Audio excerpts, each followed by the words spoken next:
중국의 한나라 때에 한 국왕이 궁궐 밖에 볼 일이 좀 있어서 잠시 궁궐 밖으로 외출을 했다가 돌아오는 길에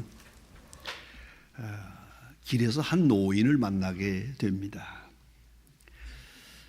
반갑게 인사하는 그 노인을 보면서 왕이 물었습니다. 올해 몇 살인고? 하고 물었습니다. 노인은 대답했습니다. 폐하, 저는 4살밖에 안 됐습니다. 왕은 깜짝 놀라서 이 영감이 나이를 들어서도 거짓말을 하노만 보아하니 80살은 됐을 것 같은데, 노인이 말했습니다. 폐하, 딱 알아맞혔습니다. 하지만 80년 중에 나는 76년을, 그 긴 시간을 헛되이 낭비했습니다. 이렇게 살아서는 안 된다. 이것은 사람의 도리가 아니다 라고 철이 나서 생각을 바꾸고 이제 다시 살기 시작한 지가 4살밖에 안 됐습니다. 매일매일 새롭게 배우며 깨달으며 철이 들어가고 있습니다 라고 말했습니다. 여러분, 인생을 얼마나 사느냐, 그게 중요한 게 아니고 얼마나 사람답게 사느냐, 그게 중요하지 않겠습니까? 우리에게 후회가 많은 일이 뭡니까? 알거나 모르거나 어렴풋이 사람은 이렇게 살아야 하느니라 좀 알고 있어요. 그걸 역행하고 산 거예요. 그걸 거역하며 살아온 그 많은 날들이 나를 짓누르는 거예요. 내 삶의 의미를 이렇게 힘들게 만드는 거예요. 아주 오래전 얘기입니다만은 제가 신촌에 있는 세브란스 병원에 좀 볼 일이 있어서 갔는데 그 입원실 그 난간에서 아는 분을 만났어요. 알고 보니까 영락교회의 아주 장로님. 근데 그렇게 입원하고 계시다고 그래요. 근데 제가 그분이 누구냐 하면 제가 영락교회에 가서 33살 때 부흥회를 인도했는데 그 부흥회가 남선교회 주동이었거든요. 그때 남선교회 회장을 하시던 장로님이 거기에 입원하고 계시다 그래요. 그래서 아는 분이고 해서 제가 들어갔어요. 가서 잠깐 위문을 드리고 기도하고 그랬는데 그 최 장로님이 저를 들어 이렇게 말해요. 목사님, 제가 제 나이가 꽤 들었습니다만은 여기 병원에 와서 입원하고 있으면서 제가 많이 배워갔고요. 많이 회개했습니다. 그 무엇이요? 가만히 생각하니까 잔치집에 많이 갔는데 내가 남의 장례식에 간 일이 없거든요. 또 그 하나 못 간 건 환자, 아는 사람들이 병원에 입원했을 때 환자들을 찾아가서 위문하는 일을 제가 한 일이 없어요. 아무리 생각해 봐도. 그럼 제가 이렇게 병원에 입원해서 지금 3개월 동안 이렇게 있다 보니까 클클하고 답답하고 한 분 한 분 이렇게 친구들이 찾아오고 교인들이 찾아오는 게 너무 반갑고요. 잠깐 앉았다가 나가려고 그러면 가지마 그러고 붙들고 싶대요. 그러나 그러지도 못하고 그러면서 이게 환자를 방문하는 게 이렇게 귀중한 건데 내가 일생 동안 한 번도 한 일이 없구나. 그래서 하나님 앞에 적은 맹세를 했습니다. 제가 이 병원을 문을 나가게 되면 죽을 때까지 일주일에 2번 환자를 방문하려고 합니다. 그래서 내가 악수를 하고 부디 그 약속을 지키세요. 그리고 해줬는데요. 정말로 그러했습니다. 일주일에 2번씩 알거나 모르거나 환자를 방문하면서 살다가 3년 후에 돌아가셨습니다. 이분은 3년밖에 못 산 겁니다. 여러분, 사람답게 산 그 시간이 얼마입니까? 그게 중요한 거지. 얼마나 살았느냐, 그건 아니옵시다. 마더 테레사라고 하는 분을 여러분이 잘 아십니다. 이보다 더 큰 사랑은 없다라고 하는 그의 유명한 책에서 그는 이렇게 지적을 합니다. 현대는 언어의 혼잡한 시대가 홍수가 돼서 많은 생각에 시달리고 있다. 그래서 조용하게 자기의 내면 세계를 성찰하는 그런 지혜도 없고 그런 시간도 없는 것 같다. 그냥 쫓기면서 도대체 내가 지금 뭘 하고 있는지 모르게 그렇게 살아가는 것이 그 잘못 사는 거 아니겠느냐라고 말하면서 깊이 자기를 성찰하고 하나님 앞에 기도하는 자세로 순간순간 기도하면서 살아가는 그런 사람이 되어야겠다 강조하고 3가지를 말합니다. 기도하면서 하나님의 뜻을 알 수 있는 빛을 받아야 하겠다. 우리 영혼이 흐려졌어요. 깨끗한 영혼이 되어서 사람의 세계가 아니고 내 운명도 아니고 하나님의 뜻이 어디 있는지, 하나님이 무엇을 원하시는지, 무엇을 기뻐하시는지 그걸 알아볼 수 있는 그런 마음의 깨끗한 영혼의 상태가 되어야겠다. 둘째는 하나님의 뜻을 알았으면 이제는 받아들일 수 있어야죠.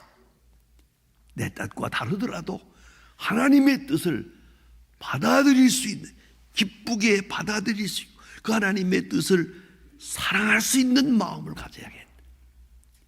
그런 영적 상태가 되어야겠고, 3번째는 그의 뜻을 행할 수 있는 방법, 의지와 용기가 있어야겠다.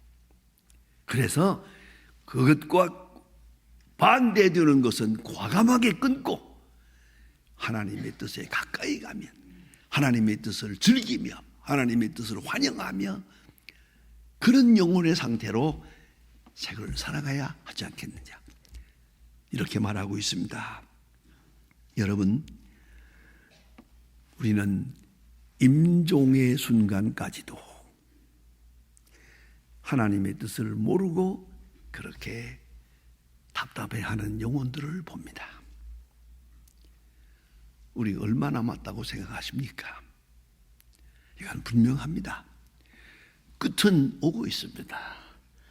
끝을 향해서 이 남은 시간이 참 중요한데 이걸 어떻게 살아가야 되는 것일까? 이를 위해서 기도하고 내게 향한 하나님의 뜻을 알고 그 뜻을 환영하고 그 뜻을 기뻐하고 그리고 그 뜻을 향한 용기 또한 있어야 할 것이라 생각합니다. 오늘 본문에 주신 말씀은 우리가 가장 소중하게 여기는 말씀입니다. 신앙적으로나 신학적으로나 결정적인 귀한 메시지입니다. 예수께서는 33년의 짧은 생을 살았습니다. 33살. 이게 말이 안 되는 세상인데요. 오래전 얘기입니다만은 전주 총회 갔었습니다. 그때 제가 일생 처음으로 총회에 참석했는데 전주 가서 총회를 하고 마치고 오는데 그때는 교통편이 기차밖에 없을 때니까요. 기차역에서 플랫폼에서 이제 기차를 타려고 기다리고 있을 때 한경직 목사님이 가까이 오시더니 날 보고 곽 목사, 예, 우리 교회에 부흥에 오라오 그러더죠. 부흥에 와서 그때는 월요일 저녁부터 시작해서 월요일 새벽까지입니다. 만 일주일 동안 새벽, 낮, 저녁 하루에 3번씩 설교해야 됩니다. 그런 집회인데 부흥 강사로 오라오 그러더라니 사실 그때까지 제가 한 번도 부흥회 다녀본 일이 없거든요. 그런데 그런 말씀을 하시더라니, 목사님, 아니 목사님이 목회하는 그 큰 교회에 제가 어린 사람이 어떻게 가서 그 큰 부흥회를 인도할 수 있겠습니까? 저 해본 일도 없고요. 그러니까 한 목사님이 나더러 묻습니다. 몇 살이야? 33입니다. 그랬더니 허허, 이 광 목사 이거 한심하구만. 예수님은 33살에 끝냈는데 아니 33이 가지고 뭘 나이가 어리다 뭐다가 뭐 하는 소리야? 가죠. 못 가지고 갔어요. 그래서 제가 이 참 특별한 얘기입니다.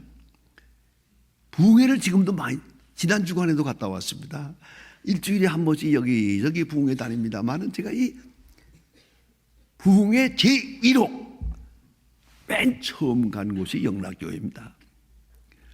그 당시에 이렇게 해서 오늘까지 목회를 하고 있는데요. 여러분 33살 생각해 보세요. 여러분 누구든 간에 33살이 넘었거든 절대로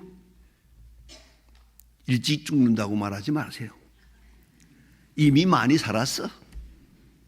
33살이면 충분한 거요. 너무 많이 살았지. 어찌 생각하십니까? 예수님은 33살에 그 마감하는 귀중한 순간에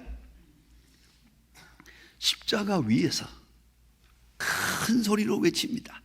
다 이루었다. 참 귀한 말 아닙니까? 제가 언젠가 그 사람들이 죽을 때 쓴 말 임종어라고 그럽니다. 임종어만 모아놓은 책을 아주 많이 읽어본 일이 있습니다. 사람들이 마지막에 무슨 말을 하느냐가 참 중요한 겁니다. 그게 결론이니까요. 예수의 생애의 결론은 다 이루었다. 데들레이스타이 아주 유명한 얘기입니다. 이거는 끝나다는 얘기가 아닙니다. 다 이루었다는 겁니다. 엔드가 아닙니다. 엔드가 아니고 finished입니다. 끝났다가 아니라 완성했다 그 말입니다. 그게 다릅니다. 다 이루었다. It's finished. 끝냈다. 성경은 언제나 예언을 하시고 예언 속에는 약속이 있습니다. 약속은 반드시 그 다음에 성취로 이어집니다. 약속과 성취의 긴장관계 속에서 성경의 역사는 이루어집니다. 약속하시고 성취되고 약속한 게 또 성취되고 또 멀리 성취되고 예수님 이제 말씀하십니다. 다 이루었다. 완성됐다. 나 중심의 생활에서 하나님 중심의 생활로 돌아가면서 생각해 봅시다. 그리고 하나님의 큰 뜻 앞에 있는 나 자신의 뜻을 거기에 비추어 보면서 다 이루었다. 얼마나 귀중한 말씀입니까? 25절 말씀이 본문에는 중요한 말씀입니다. 자세히 보면 이렇게 말씀하십니다. 28절입니다. 그 후에 예수께서 모든 일이 이미 이루어진 줄 아시고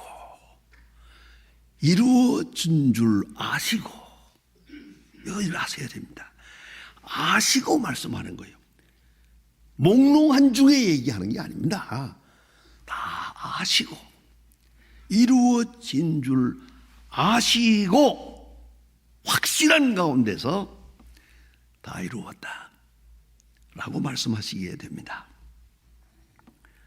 여러분, 약속에 의해서는 경륜이 있고 그 경륜하시는 능력이 함께 하시고 그리고 내게 향한 하나님의 뜻이 있고 또 오늘이라고 하는 현실이 있어요.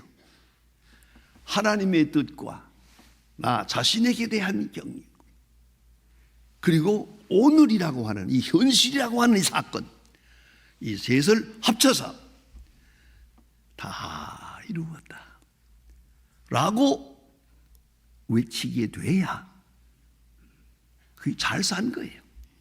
그 승리한 것이란 말입니다. 예수님은 겟세마네 동산에서 기도하실 때 여러분 그 유명한 기도가 있지 않습니까? 내 뜻대로 마옵시고 아버지의 뜻대로, 내 뜻대로 마옵시고 아버지의 뜻대로. 그 순간 아버지의 뜻이 뭐냐? 그 자체가 십자가였어요. 그것이 바로 끝이었어요. 아버지의 뜻 앞에 자기 뜻을 완전히 위탁해버리고 바치는 순간이요. 내 뜻대로 마옵시고 아버지의 뜻대로. 얼마나 위대한 기도입니까? 그리고 겟세마네 동산에서 내려오실 때 두 가지 말씀을 하시는데요. 그 체포되는 순간입니다. 굉장히 중요한 간증이 이 속에 있습니다. 첫째가 요한복음 18장 11절. 제가 제일 귀중하게 여기는 요절입니다. 아버지께서 내게 주신 잔을 내가 마시지 않겠느냐. 이 십자가가 빌라도가 아니에요. 가야바도 아니에요. 로마 군인도 아니에요. 예수님의 마음속에, 기도하신 예수님의 마음속에는 그게 아니에요. 이 십자가는 사랑하는 아버지가 사랑하는 아들에게 주는 십자가예요. 아버지께서 내게 주시는 잔을 내가 마시지 않겠느냐. 십자가를 이렇게 이해했다는 것이에요. 모든 고통을 그렇게 이해했다는 것이요. 이 역사적 사실을 이렇게 이해했다는 것이에요. 아버지께서 내게 주시는 잔, 사랑하는 아버지가 사랑하는 아들에게 줍니다. 하나님 아버지 감사합니다. 이렇게 받아들인 것이에요. 그리고 다 이루었다예요. 또한 마태복음 26장 54절에 보면 예수님 체포되는 바로 같은 순간에 하시는 말씀입니다. 내가 이렇게 십자가를 지지 아니하면, 자, 성경이 이렇게 이루리라 하신 말씀이 어떻게 이루어지겠느냐. 성경을 생각하세요. 성경의 맥락을 생각하세요. 성경의 예언과 성취의 그 맥락을 보면서 그 속에 자기를 넣어 생각합니다. 성경이 어떻게 응하겠느냐. 이 이루리라 하신 말씀이 내가 죽는 십자가 속에서 이루어진 게 아니겠느냐. 내가 이것을 피하면 이 성경 예언 말씀이 어떻게 되겠죠? 이 예언의 말씀을 성취하기 위하여 나는 자발적으로 이 십자가를 지는 것이다 하는 말이죠. 하나님의 구원의 사역, 놀라운 역사예요. 예언하시고 예표로 말씀하시고 그리고 성취하시고 차근차근 이루어 가시는 하나님의 그 위대한 구원의 경륜을 생각하시면서 하는 말입니다. 다 이루었다. 비록 33살에 갑니다. 예수님은 3년밖에는 일하신 게 없습니다. 아주 중요하게 생각해야 합니다. 그러므로 예수님의 사역의 그 근본 목적이 뭐 잘 살고 평화롭게 살고 뭐 평등하고 그거 아니에요. 예수님이 하신 일은 십자가에 돌아가시는 거예요. 만 백성의 죄를 대신해서 제물로 하나님 앞에 바쳐지는 순간이에요. 사실 생각하면 할 일이 많지 않습니까? 예수님이 병자를 고쳤다고 하지만 얼마나 고쳤겠습니까? 마가복음을 열심히 연구해 본 분들의 말에 의하면 예수님의 그 기록상으로 보면은 공적으로 나가서 일하신 것은 90일밖에 안 된다고 그럽니다. 예수님이 하신 환자를 만났기로서니 얼마나 만나고 고쳤기로서니 얼마나 고치고 가르치기로서니 얼마나 가르쳤어요. 예수님의 제자들 이거 한심한데 여러분 무엇을 말하는 것입니까? 예수님께서 다 이루었다, 끝까지 사랑하셨다는 말입니다. 십자가에 돌아가시면서도 자기를 죽이는 자를 용서하십니다. 사랑 가운데 최고가 용서입니다. 자기를 죽이는 자를 용서하십니다. 위하여 기도하십니다. 끝까지 사랑하십니다. 제자들의 발을 씻기시면서 끝까지 사랑하십니다. 사랑의 완성입니다. 내가 해야 할 사랑을 다 한 겁니다. 여기까지. 또한 예수님은 믿었습니다. 하나님의 뜻을 믿었습니다. 추호도 의심하지 않았습니다. 이 십자가가 절대로 잘못되는 일이 아닙니다. 이것은 예언의 완성이요 구원의 완성입니다. 하나님의 뜻을 믿었습니다. 동시에 제자들을 믿었습니다. 이 한심한 것 같으나 저 사람들이 다시 돌아와서 중생하고 교회를 세우고 큰 역사를 이룰 것이라 제자들을 믿었습니다. 지금은 모르지만 이후에는 알리라. 제자들을 믿었습니다. 그런가 하면 끝까지 소망에 살았습니다. 내 아버지 집에 거할 곳이 많도다. 다시 와서 너희를 나 있는 곳으로 영접할 것이다. 내가 곧 길이요 진리요 생명이다. 나로 말미암지 않고는 아버지께로 올 자가 없느니라. 완전한 소망, 확실한 소망. 여러분, 할 일 많아요. 그러나 끝까지 사랑하고 끝까지 믿고 끝까지 소망 중에 있으면 다 이룬 것입니다. 다 이룬 것입니다. 이걸 물리적으로 사회적으로 풀이하려고 그러면 안 됩니다. 이거는 실존적입니다. 하나님과 나와의 관계입니다. 내게 향하신 뜻을 다 이룬 겁니다. 내가 해야 할 일 다 한 겁니다. 하나님이 내게 원하시는 것 다 한 겁니다. 그것을 말합니다. 다 이루었다. 우리는 인생을 돌아보면 후회가 많습니다. 해야 할 일도 많았고 할 수 있는 일도 많았는데 못한 게 너무 많습니다. 잘못한 게 너무 많습니다. 그러나 예수님에게는 임종하는 순간에 후회의 빛이 없습니다. 그 어두운 빛이 없습니다. 다 이루었다. 이 얼마나 아름답습니까? 이것은 예수님만이 아닙니다. 우리 예수 믿는 사람 다 같은 고백을 할 수 있어야 할 것입니다. 십자가를 보는 시각에 중요한 문제가 있습니다. 예수님은 승리로 십자가를 졌고 승전가를 부르며 십자가를 진 겁니다. 이 승리는 영원한 승리의 시작입니다. 예수님 친히 말씀하셨습니다. 미라 한 알이 이 땅에 떨어져 썩지 아니하면 그대로 있고 죽으면 많은 열매를 맺느니라. 말씀하시고 그대로 사시고 그대로 죽으셨습니다. 저 부활의 아침을 바라보며 이건 끝이 아닙니다. 승리의 시작입니다. 승리의 선포입니다. 다 이루었다 하시고 그 후에 부활의 아침이 다가옵니다. 이 얼마나 아름다운 역사입니까? 여러분 가보신 분도 많이 계셨습니다만 미국 LA에 가면은 그랜데일이라는 곳에 포레스트 론이라고 하는 유명한 묘지가 있습니다.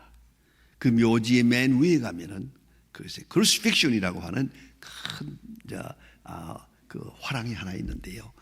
제가 그 60년 초에 그거 처음 볼 때 얼마나 감격했는지 모릅니다. 큰 이런 성전을 지어놓고요. 여기 큰 그림이 하나 있어요. 그 그림이 예수님 십자가에 돌아가시는 그림인데요. 그 폭이 27m입니다.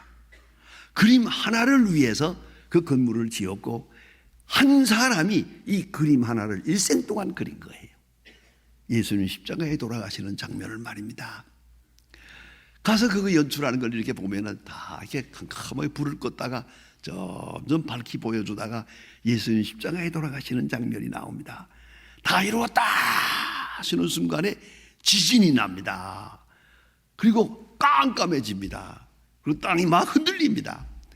예수님 십자가에 돌아가시는 그 장면을 연출합니다. 그리고 조용해졌다가 새소리가 들리면서 저기에서 빛이 환하게 비치면서 부활의 아침입니다. 부활하신 예수님이 환하게 보입니다. 참 감격스럽습니다. 미안합니다. 못 가보신 분들은 이제라도 가보세요. LA 가서는 볼 건 이거 하나밖에 없습니다. 저는 LA에 오시는 목사님들 소개하는 그 보여드리느라고 수십 번 갔습니다.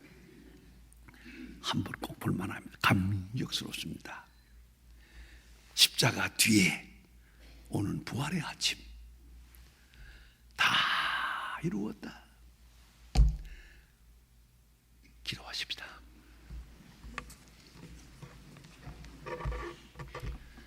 하나님 아버지, 어둡고 고통스러운 세상을 살아가고 날마다 생각하면 생각할수록 후회스러운 일이 많고 뉘우침도 많은 저희들입니다만 우리의 뜻을 하나님의 거룩하신 뜻 앞에 비추어 보며 내게 향하신 뜻을 온전히 이루어 언젠가라도 후회 없이 다 이루었다, 다 성취했다, 다 완성했다 할 수 있는 그런 인생의 마감을 할 수 있게 해 주시옵소서. 새롭게 보여주시고 새롭게 깨닫게 하시고 새롭게 감격하게 하시고 주께서 부르시는 그날 아침을 향해서 날마다 새로운 마음으로 향하게 하옵소서. 주 예수 그리스도의 이름으로 기도드립니다. 아멘.